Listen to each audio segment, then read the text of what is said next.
ध्यान देना। आज हम जैव अणु से संबंधित जैव अणु के अंतर्गत आने वाली चीज़ें होती हैं। आप जानते हो जीवन के लिए जिन छोटे छोटे अणुओं की आवश्यकता होती है उन्हें हम जैव अणु कहते हैं। उनमें कार्बोहाइड्रेट होता है, वसाएँ होती हैं, प्रोटीन्स होता है, विटामिन हैं, एंजाइम्स हैं, ये सभी आते हैं। और बेटा उन्हीं में से एक होता है हमारा प्रोटीन। देखो प्रोटीन जो शब्द है, प्रोटीन का सबसे पहला अवलोकन जो था लिखा है बेटा 1837 मोल्डर ने सबसे पहले शरीर में एक नए प्रकार के तत्व की खोज की जो सबसे भिन्न था, जो हमारी टूट फूट मरम्मत करता था, शरीर को शक्ति देता था, लचीलापन देता था, कठोरता देता था। एक नया प्रकार का तत्व जो अत्यंत सूक्ष्म था, उसे देखा।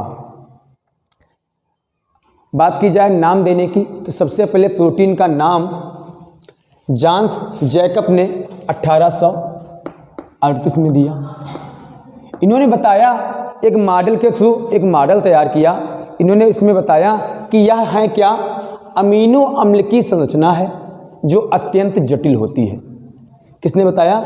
जॉन्स जैकब ने बताया कि यह अमीनो अम्ल की एक संरचना है जो अत्यंत जटिल है। जैसे हम लोग सोचते हैं, देखो पढ़ा था पीछे, कार्बोहाइड्रेट होता था, उसमें कार्बन होता था, हाइड्रोजन होता था और ऑक्सीजन होता था। इसमें भी कार्बन है, नाइट्रोजन है, ऑक्सीजन है, परंतु अल्प मात्रा में सल्फर उपस्थित होता है।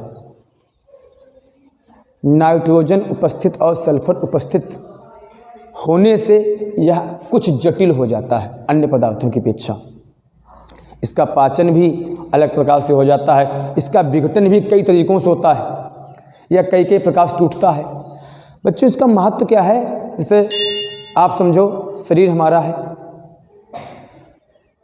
विकार रोग सब समस्याएं होती रहती हैं, तो टूट फूट मरम्मत करना, नई कोशिकाओं का विकास करना, प्रोटीन का निर्माण जो होता है राइबोसोम से होता है, ये सब जो हैं इसके टाइप भी होते हैं, टीआरएनए, एमआरएनए, ये पूरा जो चक्र होता है पूरा फुल ये प्रोटीन बनाने के लिए ही होता है।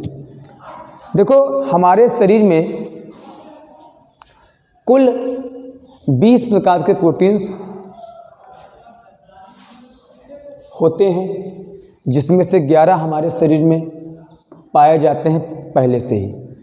9 चाहिए होते हैं हमको भोजन से या खाद्य पदार्थों से, और वही 11 प्लस 9 20 मिलकर प्रोटीन का निर्माण करते हैं। तो आप समझो 11 होते हैं, 9 चाहिए होती। अब 9 चाहिए होते, उसके लिए माध्यम क्या होता है? भोजन होता है, मांस है, पेड़ पौधे हैं, एक विभिन्न प्रकार के स्रोत जो हम लोग खाद्यान्न से प्राप्त करते हैं, वही सब मिलकर एमिनो अम्ल का निर्माण करते हैं। जैसे कोई पेड़ पौधा है, उसे कोई जानवर खाएगा, ठीक, तो वह उसके पेट में गया, एंजाइमों की सहायता से अपघटित हो गया, जल अपघटित हो गया, और बाद में वही जाकर पूरा सिस्टम बनाकर क्या बनाएगा? एमिनो अम्ल बनाएगा, और एमिनो अम्ल की सहायता से प्रोटीन का निर्माण होता है। 20 एक प्रकार की प्रोटीन मिलकर एमिनो अम्ल का निर्माण कर देती है। तो जानवर को खाने से लेकर एंजाइम से मिलने तक की जो समस्त क्रियाएं होती हैं वो किसके लिए होती? प्रोटीन निर्माण के लिए होती। तो आप समझ सकते हो कि ये कुछ जटिल प्रक्रिया होती है, समय लगता है, लंबी प्रक्रिया होती हैं, एक चैन टाइप का चलता है। तो बच्चों जैसे हम देखें कि अब भैया कोई जानवर ने कोई पेड़ पौधा खाया, सबसे अच्छे स्रोत पेड़ पौधे होते हैं, तो वो CO2 और O2 के साथ जल अपघटित हुआ और उसने क्या किया? अमीनो अम्ल बनाए। अब वो अमीनो अम्ल हमको कैसे प्राप्त होंगे? आप जिससे दूध पीते हैं तो उसमें क्या होता है? कैसीन होता है। इंसुलिन में इंसुलिन प्रोटीन जो है अग्नाशय में पाया जाता है, और मांसपेशियों का निर्माण होता है वो किससे होता है? मायोसिन से होता है। तो यही जो हैं छोटे छोटे तंतु मिलकर हमारे शरीर में अपनी भागीदारी निभाते हैं, शरीर को शक्ति देते हैं और शरीर को आगे बढ़ाते हैं। आप ध्यान दीजिए, देखिए वर्गीकरण के आधार पर इसको दो भागों में बांटा गया। भाई सबसे पहले इसको बांटो, आप दो भागों में बांटो। एक आता हमारा है बच्चों, प्रकृति के आधार पर इसको दो भागों में बांटा गया है। नंबर एक समबहुलक और नंबर दो विषम बहुलक। समझो नाम से सम माने समान, एक ही समान के अमीनो अम्ल जब मिलेंगे तो कैसे बहुलक बनेगा? समबहुलक बनेगा, एक ही समान के। अब विषम बहुलक में क्या होगा? भिन्न भिन्न प्रकार के अमीनो अम्ल मिलकर जब प्रोटीन का निर्माण करेंगे, यहाँ एक समान प्रकार के मिलेंगे और यहाँ भिन्न भिन्न प्रकार के मिलेंगे, और जो बनाएंगे बेटा प्रोटीन वो कैसी होगी? विषम बहुलक होगा। ये कैसा होगा? समबहुलक होगा। ये सब प्रोटीनों के वर्गीकरण चल रहा है। देखो उपलब्धता के आधार पर हम ऐसा मान सकते हैं दो प्रकार के होते हैं, एक अनिवार्य और एक अनिवार्य। मतलब एक चाहिए और एक नहीं चाहिए। अनिवार्य कौन से होते हैं? भाई देखो 11 तो प्रोटीन हमारे पास हैं, 9 हमको चाहिए हैं। अब अनिवार्य कौन है? जो शरीर में नहीं होंगे वही तो अनिवार्य होंगे। सोचो बेटा, भाई शरीर जो बना रहा है वो तो हैं, एक्स्ट्रा भी हो जाते हैं, उसको निकाल भी देते हैं हम लोग हैं।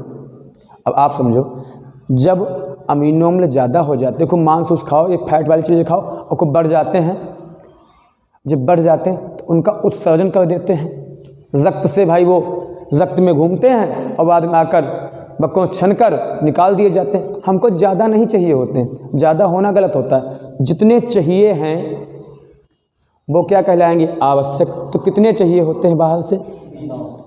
कुल 20 चाहिए, 9 चाहिए बाहर से। तो वो जो नहीं है वो कहलाएंगे अनिवार्य। ये शरीर में नहीं है, ये कहाँ से आते हैं? ये हमारी खाद्य सामग्री से आते हैं, भोजन से आते हैं, फलों से आते हैं, मांस से आते हैं, ये हम प्राप्त करते हैं। और अनानिवार्य कौन से हो? जो शरीर में पाए जाते हैं। ये तो हैं, एक्स्ट्रा भी होते हैं, ज़्यादा तक हो जाते हैं। तो इनको हम दो प्रकार से बांटते हैं, एक अनिवार्य एक अनानिवार्य। प्रोटीन, इनका महत्व तो यही है कि भैया प्रोटीन का निर्माण करते हैं। अब इस आधार पे हम आगे देखते हैं कि इनको हम और भी आधार से बांटते हैं। भौतिक संरचना के आधार पर इनको 3 भागों में बांटा जाता है। नंबर 1 बेटा तंतुमय। तंतुमानी होता है एक तार का, एक रेशे का टुकड़ा, नाम से लग रहा है। ये रेशेदार होते हैं। किस टाइप के होंगे? रेशेदार होंगे। जो ये हैं ये करते क्या हैं? ये हमारे शरीर में उन जगहों पर जाते हैं जहाँ पर लचीलापन, कठोरतापन या मजबूती देना होती है, वहाँ के ऊतकों को सक्रिय करते हैं। जैसे कई अंग ऐसे हैं जहाँ लचीलेपन की आवश्यकता होती है, तो वहाँ पर जाकर वहाँ के ऊतकों को शक्ति देते हैं। कौन से देते हैं? तंतुमय वाले शक्ति देते हैं। इनमें अब कठोरता भी हो, लचीलापन भी हो। अब आप देखो कैरोटीन जो है जानवरों में सींग बनाता है, मजबूत होते हैं। क्या बनाता है? सींग बनाता है। अब कैरेटिन क्या करता है? पंख बनाता है। नाखून भी तो मजबूत होता है, नाखून बनाता है। ये कौन बनाता है? कैरेटिन बनाता है। अब फाइब्रिन क्या बनाता है? सिल्क बनाता है मछलियों में। और मायोसिन जो है मांसपेशियों को खूब ऊर्जा देता है और उन्हें खूब मजबूती प्रदान करता है। ये हो गए इसके। दूसरा टाइप इसका होता है गोलाकार। एक टाफी देखी होगी आपने, एल्पेनलिप, बिल्कुल गोल, उस टाइप के होते हैं। ये क्या करते हैं? देखो ये जो हैं पूरे शरीर में भ्रमण करके एंजाइम और प्लाज्मा झिल्ली को मजबूती देने का काम करते हैं। इनमें आते कौन कौन से? स्टोन आता है, बुलेटिलीन आता है, इसमें आते हैं। और तीसरे होते हैं मध्यवर्ती। मध्यवर्ती का मतलब होता है बेटा इधर भी चलो और उधर चलो, दोनों प्रकार के तंतुमय भी होंगे और गोलाकार भी होंगे। तो ऐसी जगह बताओ कहाँ पे होगी जो दोनों तरफ होगी। रक्त ऐसा होता है, उसका शरीर पूरे शरीर में प्रवाह होता है तो हर जगह जाता है। तो इसमें दोनों प्रकार के गुण देखने को मिलेंगे। स्कंदन को बढ़ा देते हैं, ठीक है, और स्कंदन को रोकते भी हैं। जैसे भाई हाथ कट गया आपका, खून निकल रहा है, तो उसको कोई तो रोकेगा, थक्का जमा देगा। अभी वही थक्का शरीर के अंदर जम जाए तो भी समस्या है। तो क्या करते हैं? मध्यवर्ती जो होते हैं उसको सक्रिय करते हैं। ये रक्त स्कंदन है, इसमें आता है फाइब्रिनोजेन आता है, प्रोथ्रोम्बिन वगैरह ये आते हैं। बच्चों रासायनिक संगठन के आधार पर ये कुछ जटिलता होती है। देखो रासायनिक संगठन तब होता है जब इनमें जल का अपघटन करते हैं आप, इनमें जल मिलाया जाएगा, जल अपघटन होगा तो ये क्या करेंगे, जल अपघटन होकर अल्फा एमिनो अम्ल देंगे और उसकी श्रृंखला को आगे की ओर बढ़ाते हुए चलते जाते हैं। इनमें 3 प्रकार के होते हैं, एक होते हैं साधारण और एक साधारण और एक संयुक्त होते हैं। अब इन दोनों का मिलकर, ये दोनों मिलकर व्युत्पन्न बनाते हैं। साधारण में कौन से होते हैं, अल्फा अमीनो अम्ल देते हैं, इनमें आता है एल्बुमिन और ग्लूटामिक। और दूसरा है संयुक्त। देखो संयुक्त से ही लग रहा है कि कुछ न कुछ चीज़ें मिली हैं, संयुक्त हुआ है। इसमें क्या होता है, कार्बोहाइड्रेट, न्यूक्लिक अम्ल या फास्फोरिक अम्ल, ये सब इकट्ठे हो जाते हैं और इकट्ठा बनते हैं, तो क्या कहेंगे हम, संयुक्त। एग्जाम्पल क्या इसका है, अब देखो नाम से देखो संयुक्त है तो एक नहीं कई कई चीज़ें मिली होंगी। इसमें क्या होता है, न्यूक्लियोप्रोटीन होता है और ग्लाइकोप्रोटीन होता है। ऐसे नहीं बच्चों, इसके अलावा भी होते हैं, मैं आपको एग्जाम्पल दे रहा हूँ थोड़े जो परीक्षा में आने वाले हैं, ऐसा नहीं और भी होते हैं, आप याद कर लीजिए। और इन दोनों को मिलकर बनता है व्युत्पन्न प्रोटीन। देखो व्युत्पन्न प्रोटीन बनने के लिए कई पदों की आवश्यकता होती है।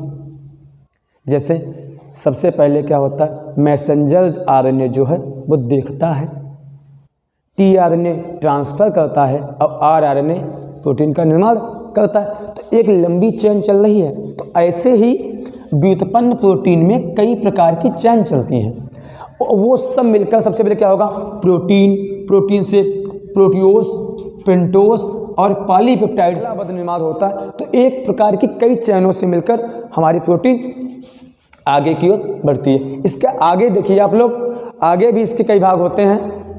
देखो भैया, अब ये देख लीजिए आप लोग, प्रोटीन के कार्य क्या होते हैं।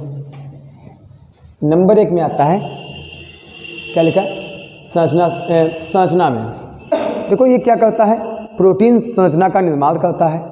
अब आप समझिए, प्रोटीन ही तो हैं जो हमारे शरीर में ढांचा के निर्माण में सहायता करती हैं, कंकाल तंत्र में सहायता करती हैं, छोटी मोटी टूट फूट मरम्मत करती हैं। कौन करता है, प्रोटीन करता है। भाई प्रोटीन की फैक्ट्री किसको कहा जाता है, राइबोसोम को। राइबोसोम हर कोशिका के पास है, हर कोशिका बनाती है प्रोटीन, तो वही तो शरीर का निर्माण करते हैं। अगला होता है हमारा एंजाइम में, अधिकांश एंजाइम हैं तो प्रोटीन से ही निर्मित।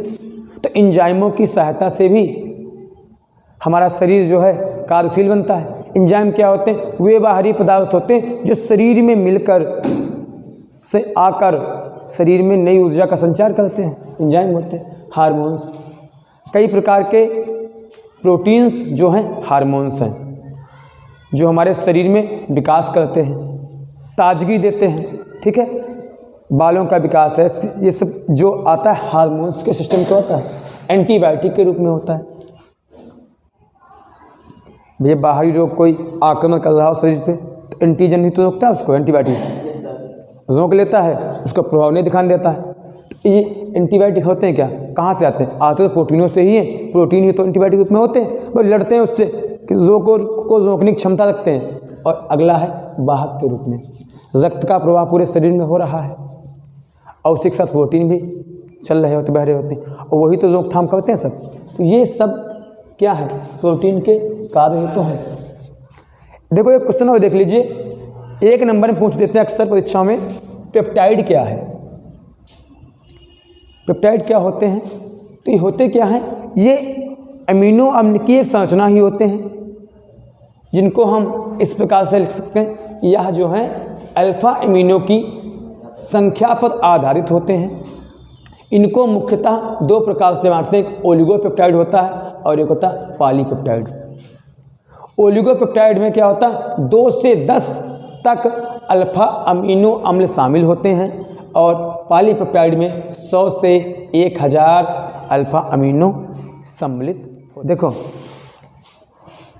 इस पे आप ध्यान दो, थोड़ा इम्पॉर्टेंट है। प्रोटीन विकृति का क्वेश्चन आता है, क्या लिखेंगे आप लोग।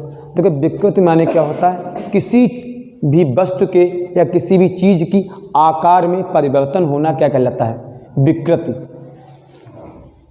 बदल जाए बिल्कुल, मॉडल ही चेंज हो जाए तो उसमें एक परिवर्तन हो जाएगा, तो उसको क्या कहेंगे? विकृत हो गया। विकृत माने एक प्रकार का विकार, बदलाव, क्या कहलाता है?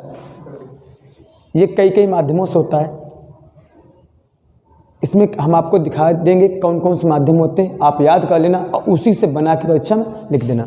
नंबर 1, गर्म करके, प्रोटीनों को गर्म करके उसका विकृतीकरण किया होता है। अम्ल या क्षार की उपस्थिति को मिलाकर, भाई आप अम्ल या क्षार को मिला देंगे तो वो टूट जाएगा, विघटित हो जाएगा, तो विकृतीकरण हो जाएगा। एक्स किरणों द्वारा, विवर्तन द्वारा क्या हो जाता है? उसका विकृतीकरण हो जाता है, वह अलग अलग दिखाई देता है। मूलतः ऐसा भी कह सकते हैं, उसको स्कंदित कर दिया जाए। स्कंदन करना ही क्या है? प्रोटीनों का विकृतीकरण है। गर्म करके अम्ल या क्षार मिला के और एक्स किरणों द्वारा स्कंदित करने की प्रक्रिया क्या कहलाती है? विकृतीकरण कहलाती है। बच्चों सुनो ध्यान से मेरी एक बात खास आपके लिए आज। ये प्रोटीन क्वेश्चन जो है विधिवत 1 नंबर से 2 नंबर तक या लॉन्ग क्वेश्चन में पूछा ही जाएगा, तो आप लोग इसको पूरा याद कर लीजिए। और सुनो एक बात, ये जो बोर्ड पर लिखते हैं इसमें आप देखा करें छोटी छोटी परिभाषाएं, बाकी तो आप बना ही लेते, थोड़ा बहुत बना लिया करो, आसान तरीके से याद हो जाता है। ठीक है, ठीक है।